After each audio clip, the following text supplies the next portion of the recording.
Mike Schmitz here with Samuel Ariyibi in Dakar at the Basketball Without Borders Africa. Samuel, you've had a great camp so far, doing a lot of different things. What do you think you've been able to show of your game so far? First of all, I would like to say a big thank you to BWB for making me one of the campers in this year, 2019. One thing that I've been able to show is my work ethic. Well, I've been working in the NBA Academy Africa all year long. My sprinting, my running, coordination, communication, and everything finished around the basket.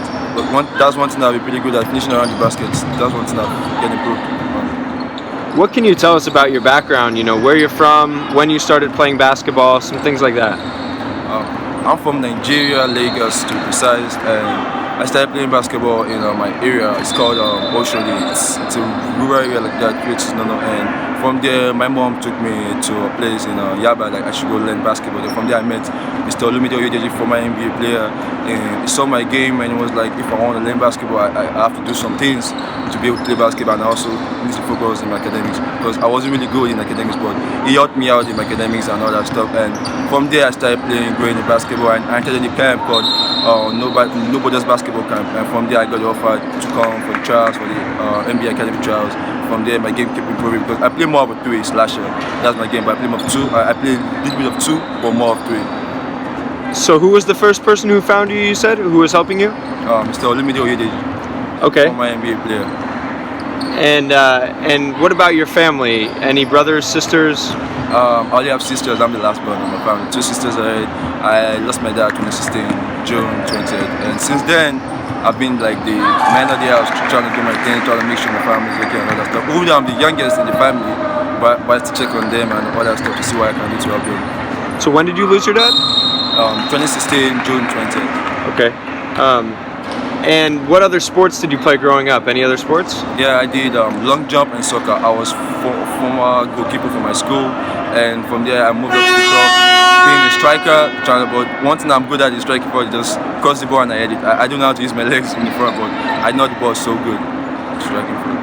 And how old were you when you started playing basketball? I was 9 when I started playing basketball. And when did you stop playing soccer? Same year I started playing basketball because I enjoyed it when I started playing basketball, because I found out like it's more of me than football, because football it's like, how can I say, there's so many things requirement and I don't really have that much time to do it. But when I went to basketball, I discovered that I have a lot more to use in basketball than football. What are your sisters doing now? They're still in Nigeria? Yeah, my sisters are still in Nigeria. One is a fashion designer and one is a trader. She sells drinks and all the wine stuff. She has a big store in Oshodi, where I grew up from. And my other sister stays in our new place that we moved to, and she's a fashion designer. She sells clothes. Okay. And what about your mom? She's working or no? Yeah, my mom works. She works for the government, Lagos State Educational Secretary. She's the secretary for Ikeja local government. And what was your dad's job? Was he an athlete at any point? Yeah, my dad grew up being in basketball, and my mom also grew up being a sports guy. My sister also my 2 sisters grew up being a sprinter, and the other one grew up being a goalkeeper. So I decided to keep the sport line in the family, trying to go for basketball also, and it's really paying off for me. So at what point did you join the academy? When was that? I joined the academy last year, October, and since then it has been a very good experience because I've been able to meet new people, be able to acquire more things and others, and be able to do more schoolwork and be able to play basketball. It seems like you've improved a lot since I first saw you. How much of that is you? How much of that is the academy and having finally the resources maybe to develop?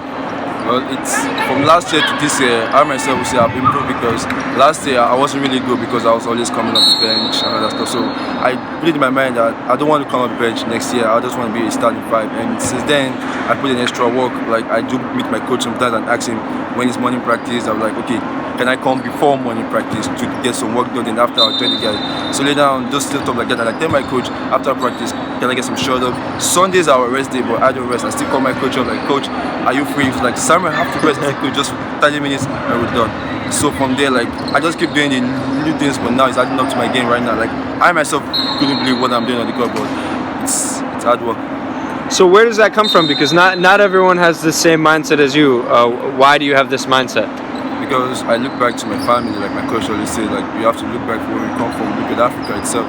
Like most people travel and they look back in the country like, let me just talk about it. But I look back at my mom, I look back at my sisters.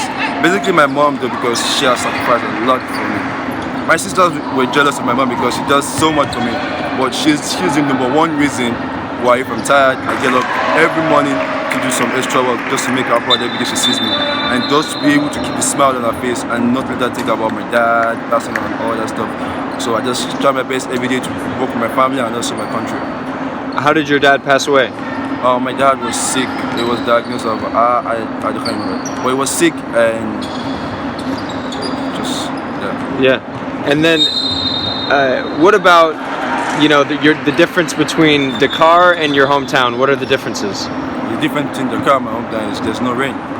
In Dakar, often like my hometown, there's always rain in Lagos. So pretty much just similar things, traffic, everything's the same, foods, but just no rain in Dakar. It's just sunny all the way, and sometimes quite like once in a blue moon you see rain. And the last time rain fell, we all in it. Like everybody came out in the academy, was singing, dancing because of it's been long. We were just such an event like that. So what were the facilities like you had in Lagos before you came to Senegal in terms of having a court, having coaches, practice?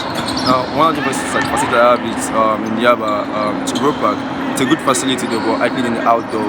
Every time, like I said, it's always rain. Every time I go there, I pray that there's no rain because if there's rain, like I can't train, I can't practice. So it's a good one. It's a fiber rim, but the floor is not that good. So I keep practicing there. But when I got to the NBA Academy, I was like, I just gotta give thanks, like it's all God's work. Because I wouldn't imagine myself playing in an academy with facility, good coaches, everybody there for you. We have a physio, strength and conditioning coach, development coach, and we have an head coach again, assistant coach trying to help each and every one of us in every aspect. We have our teacher, Mr. Albert, and Mrs. Rukaya. We have everybody there to help us. So it's so great and so good. What is it like for you to see Joel Embiid, Pascal Siakam, all these guys, one, working with them on the court, but seeing them have success in the NBA, does that create kind of a pathway for you to think I can do this also? Seeing Joel Embiid, Pascal Siakam, Chris Bosh in this place, in these facilities, it's like if they are here, they probably came to give back to where they started from. So it's the same thing I'm going to do. I'm looking like I said, Joel Embiid is like an idol, Pascal is like an idol. Timmy Mutobo is like an idol to us. Like all of them are like an idol. Like we look up to them and like they are part to. We try to play their part to. We try to do what they do the extra work, and also come by to help our family and our countries. Do you think you have any similarities to Pascal's game? Yeah, Pascal runs the floor every time, so I think I have that, and he knows how to finish around the rim, try to get his man to foul. So I guess I'll do similar stuff of Pascal Siakam. And lastly, there are a lot of players all over the world, in Europe, in the United States, all trying to make it to the highest level. Why do you think that you can be someone who makes it? Like I said, I'm grateful to God for giving me this opportunity. If there's one thing I'm good at is playing defense, and I know my defense can get me anywhere. There's one thing I'm sure of, like my defense can take me to wherever I want to go to. Like my coach said, you're good at one thing. You might not be the best player who scores all the points, but you might be the best player to stay on the court for playing defense on the other team's best player. So that's one thing that I'm pretty sure that I can really get me to the NBA, my defense. Great. Well, thank you so much, and good luck to you.